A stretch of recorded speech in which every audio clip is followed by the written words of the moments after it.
Chapter 8. As he had promised, following lunch, Sebek delivered Paxson to Ust Mandara, who was waiting for him in the courtyard of the keep, reserved specifically for weapons practice and training. The yard was dusty and sunlit, and there were no other druids or trainees about. Ust was standing by a rack of weapons, arranging them in a manner that suggested the paternal love of a father for his children. "From now on," the gnome said without turning around, I will expect you here promptly at noon. This area is reserved for your training each day for 3 hours exactly, and I know you don't want to waste a minute of it." "Good luck," Sebek whispered to Paxson and hurried away. Paxson, determined to do whatever it took to prove he belonged, stepped forward and bowed. "I apologize." The gnome turned slowly to face him. In the daylight, he was even more gnarled and bent. Apologies are not necessary between a teacher and a student, nor is bowing required. Now, let's have a look at you. He made a slow circle of Paxson, saying nothing until he had completed his study of the Highlander and was facing him anew. "You have a solid build and good posture. You might not think that's important, but how you carry yourself defines how you will perform with a blade. Is that your sword you have strapped to your back?" "It is," Paxson said. "I thought—" "Take it off." The command was brusque, perfunctory, as if perhaps it shouldn't have even been necessary. "You won't be needing it today, or for quite a while yet. Tell me of your training. Formal or informal?" "Informal," Paxson admitted, "but I drilled with members of the Border Legion and the Red Guard while they were on leave and visiting Lee. A few were stationed in the Highlands and offered to teach me." The gnome's face crinkled in distaste. "How wonderful for you.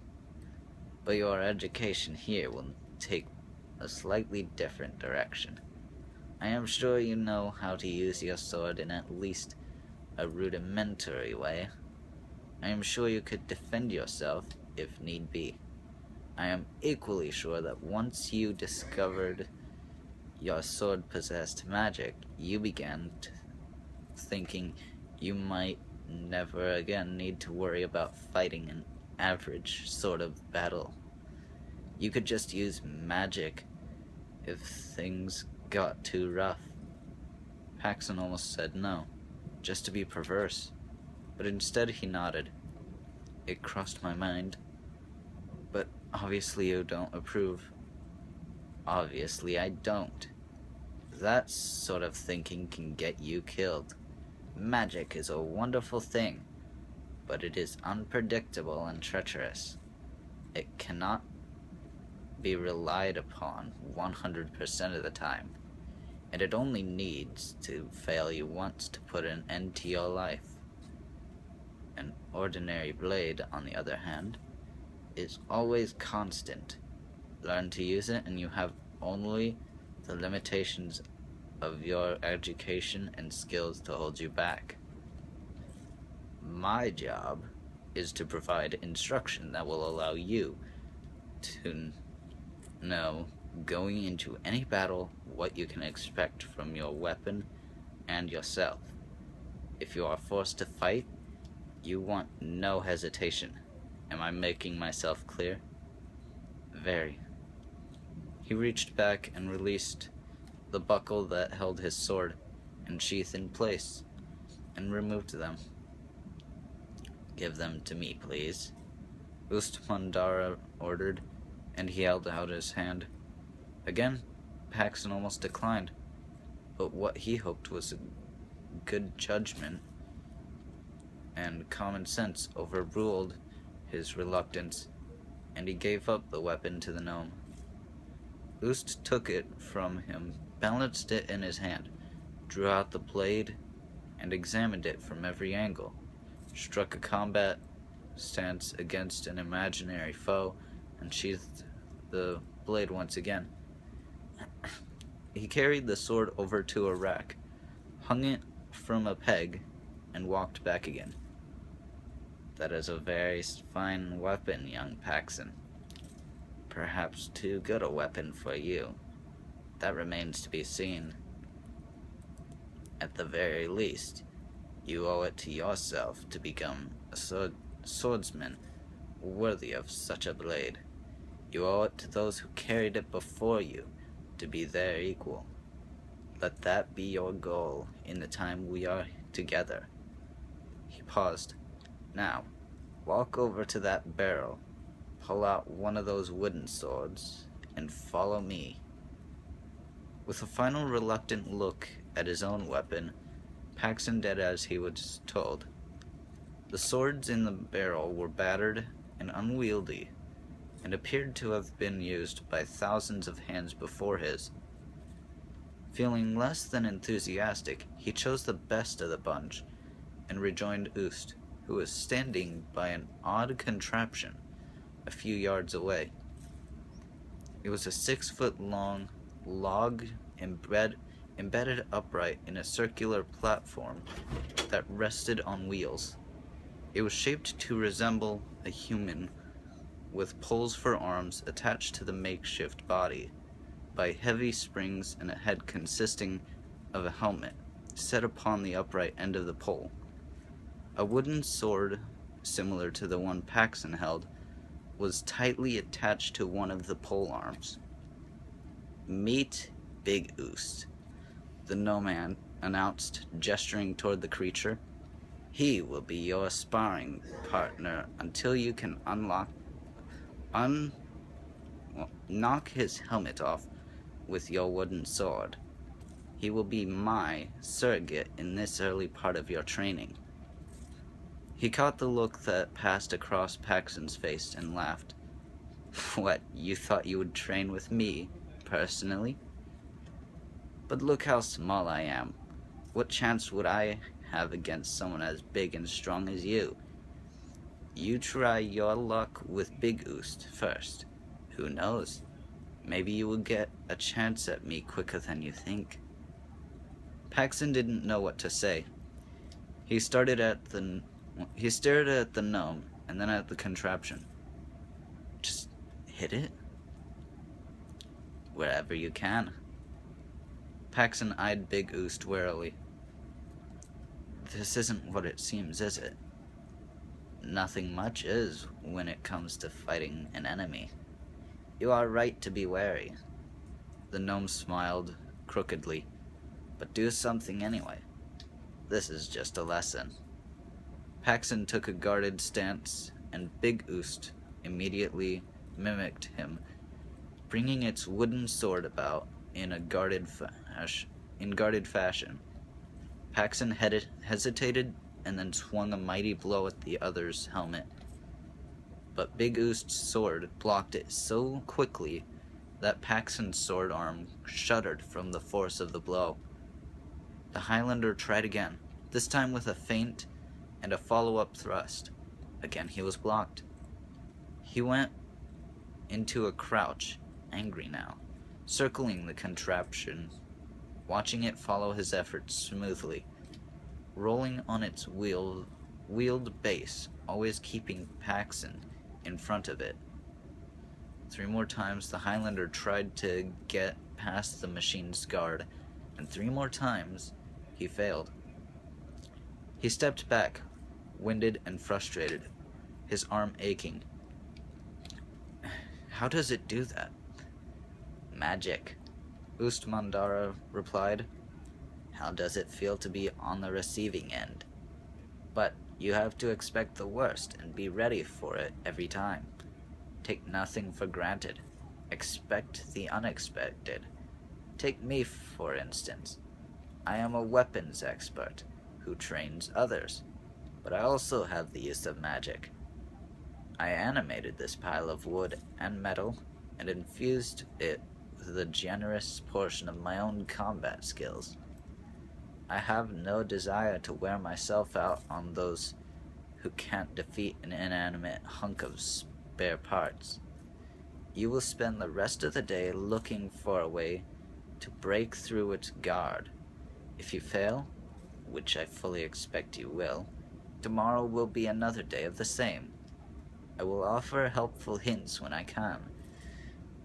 I will suggest ways in which you can improve, but mostly you will learn on your own. There is no better teacher than experience. Now, have at it.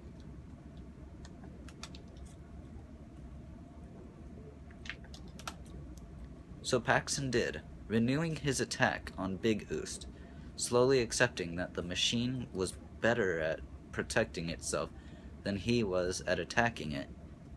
He tried everything he knew to break past its defenses, and nothing seemed to work.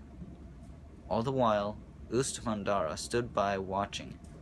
Now and then he would offer suggestions on Paxson's form and choice of stance and approach, but mostly he said nothing.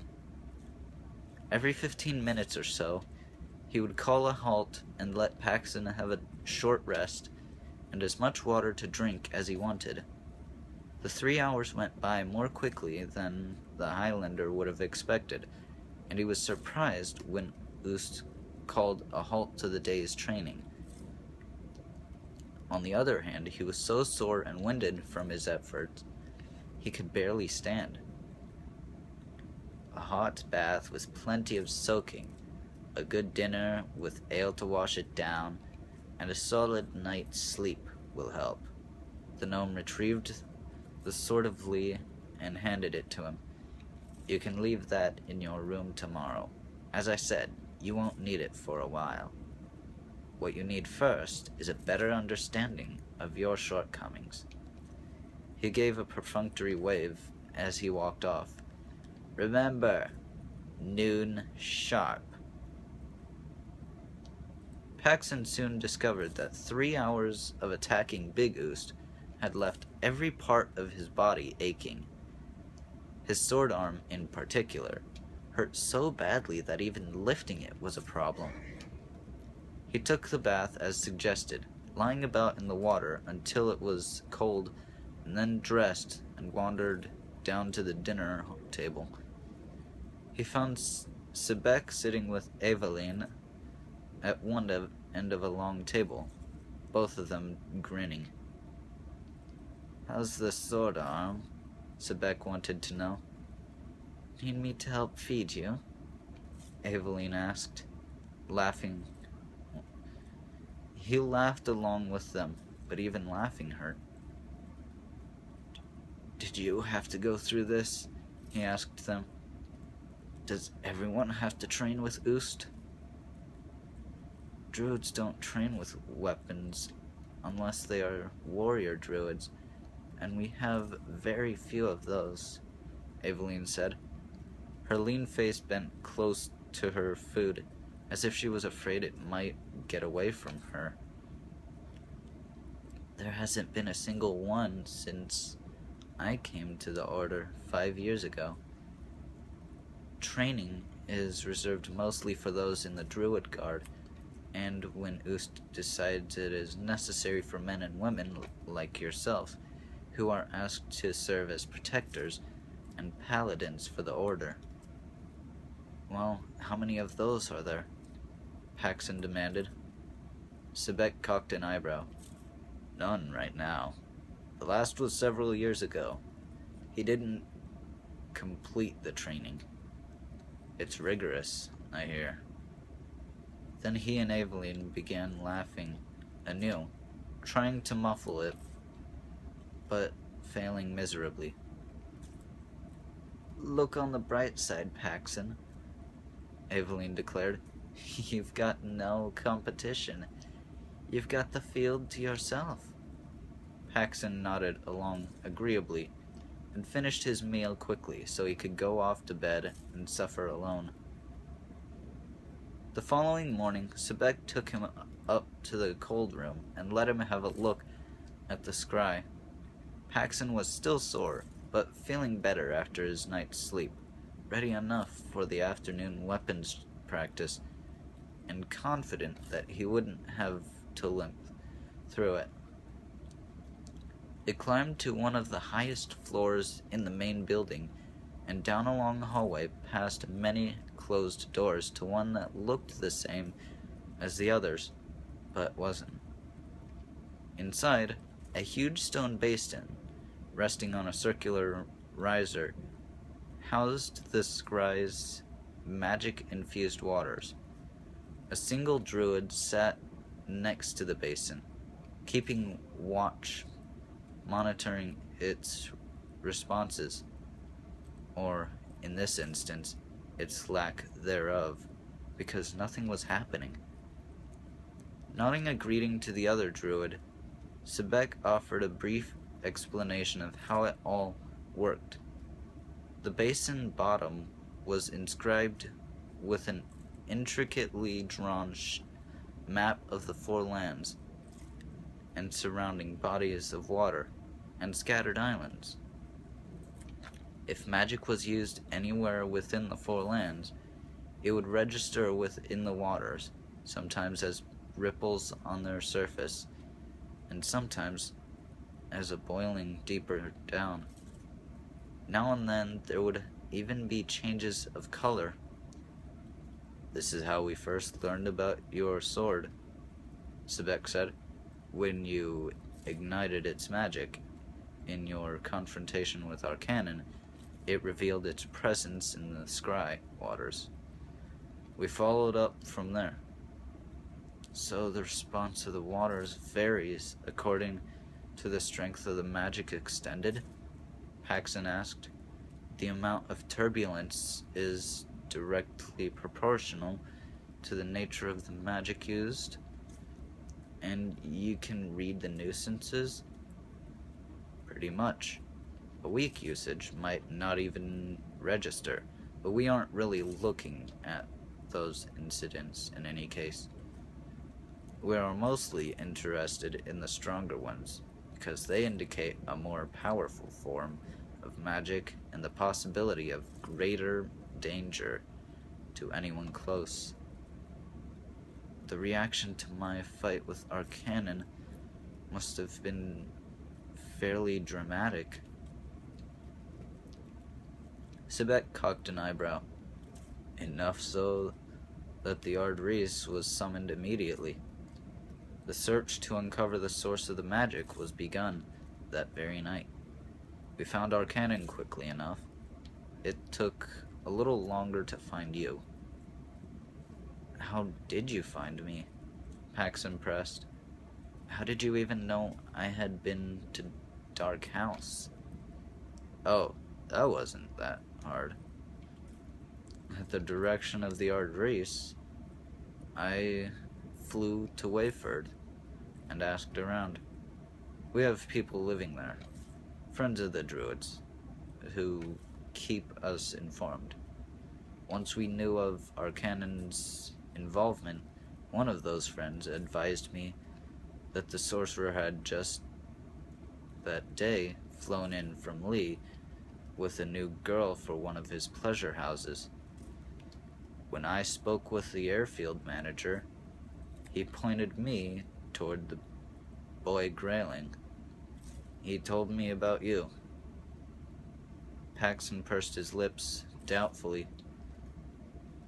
"He didn't seem the type to tell much of anything to anyone." Sebek shrugged. "He isn't, but I can make almost anyone tell me what they know, if I wish it. That's part of what I can do with my magic." Paxson wasn't all that happy to hear that magic had been used against Grayling, but he supposed it was in a good cause, if the end result had led the Druids to him and in turn brought him to Paranar. He didn't think Sebek would have anything to hurt the boy. Still. Sebek! The other druid called out, pointing at the basin waters, which were now shimmering and giving off tiny ripples just above the outline of the rebuilt Southland city of Ereshag. Sebek and Paxson moved over for a look. A medium disturbance, nothing to avert, but heavily concentrated on one area, or person. He caught the Highlander's quizzical look and smiled. Once you learn how to read the waters, something all druids have to learn how to do, you can pretty much tell what is happening when magic is used. He nodded to the other druid. I will let the Ardris know of this. He left the room at once, with Paxson in tow, and it seemed to Paxson they were departing with alacrity, with more alacrity than he would have thought necessary, given Sebek's disclaimer about the disturbance. Then he remembered how Sebek had told him that his own use of magic had warranted summoning the Ardris, and wondered if this instance wasn't more serious than the young druid was letting on. They went up to the top level in the quarters of the Ardris. Sebek knocked, waited for permission to enter, and left Paxson outside to wait. The Highlander moved over to a bench on the other side of the hall and sat down, thinking it over. He supposed it wasn't strange that Sebek would shade the truth about the seriousness of any particular magic's use. Why should Paxson be allowed to know the truth of such things? He was only in training, and there was no guarantee he would still be around in a month or two. Even though he believed he would be, no one could be sure. He remained where he was until Sebek emerged, and then rose. Sebek came straight over. She seems to know what it means, but it doesn't hurt to make certain. Are you hungry yet? Would you like to have lunch? That afternoon proceeded in very much the same way as the one before it. Oost started off with a short lecture about positioning and stance, then set him against the machine once more. This time, Paxson felt he made Big Oost work a little harder, but the end result was pretty much the same. Though he strove mightily to break through the other's defenses, he was blocked every time. The closest he got was by accident. On a misstep, he struck back almost out of reflex and seemed to catch his sparring partner off guard, nearly getting past its belated block. It started Paxson thinking, and when the session was over, he found himself wondering if he couldn't take advantage of what he had learned that afternoon. Shouldn't there be a way to catch Big Oost by surprise? A way that would allow him to break past the machine's automatic defenses and strike off the protective helmet? Then, late that night, when he was lying in bed still thinking about what might work, something occurred to him. He was looking at things the wrong way around. Oost himself had given him the clue he needed, and he hadn't paid close enough attention to it at all at the time. But he was paying attention now. On the third day, he had the morning to himself. Sebek was otherwise occupied, and Paxson took advantage of the free time to explore the outside world from atop the walls of the keep, viewing the surrounding forest lands and the distant mountains, orienting himself with his surroundings by direction and points of reference. Skipping lunch, he went straight to the practice yard. He went through another short lecture from Ust Mandara, and then picked up his sword. Standing toe-to-toe with Big Ust, he started his regular feints and cuts and slashes, and then stopped thinking about what he was going to do, and just reacted. He wheeled about so that his back was to the machine, then finished the movement by coming full circle. As he came around, he thrust swiftly and without thought at the helmet atop the pole, broke cleanly past the defensive block Big Ust tried to employ, and sent the helmet spinning away in a bright flash of metal to slam against the stone wall 20 feet away. Ust Mandara climbed off his perch, grinning wickedly. "So, young Paxson, you figured it out, did you? You said early on that nothing is what it seems when you face an enemy in combat, and that you should be ready for anything. Then I started mulling over what you said about infusing a piece of wood and metal with magic. But wood and metal aren't sentient, so how could you do that? I saw tanks there. I was looking at It's those too.